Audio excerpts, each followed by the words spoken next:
Your mother never sung you the song of the winter rose? Bael the bard made it. He was king beyond the wall a long time back. All the free folk know his songs, but might be you don't sing them in the south. Well, long before he was king over the free folk, Bael was a great raider. The Stark in Winterfell wanted Bael's head, but he could never take him, and the taste of failure galled him. One day, in his bitterness, he called Bael a craven who preyed only on the weak. When word of that got back, Bael vowed to teach the Lord a lesson.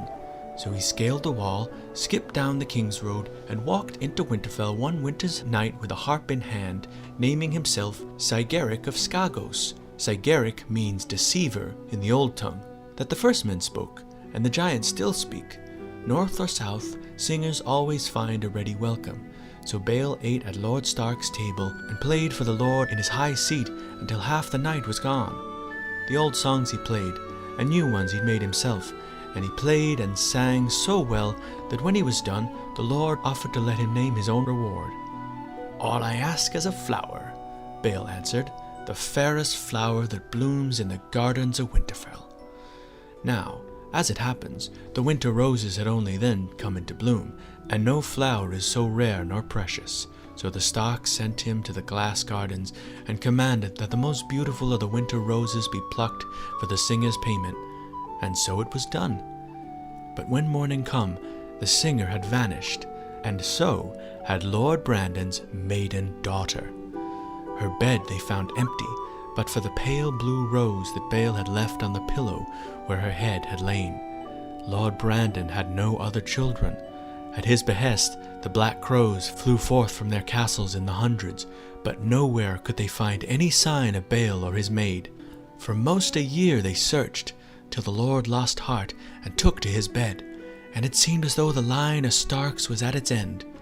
But one night, as he was lying waiting to die, Lord Brandon heard a child's cry.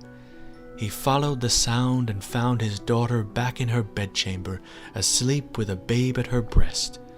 They had been in Winterfell all the time, hiding with the dead beneath the castle.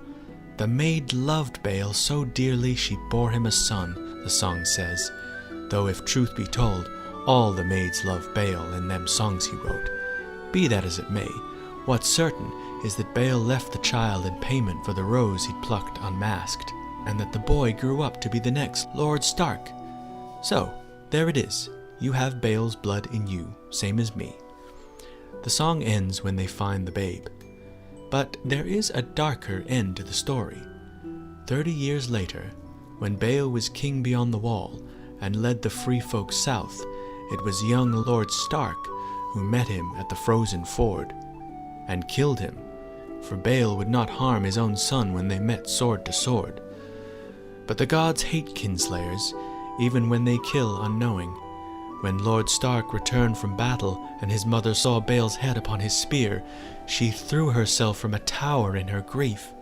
Her son did not long outlive her, and one of his lords peeled the skin off him and wore him for a cloak. Bael's not a liar, but a bard's truth is different than yours or mine.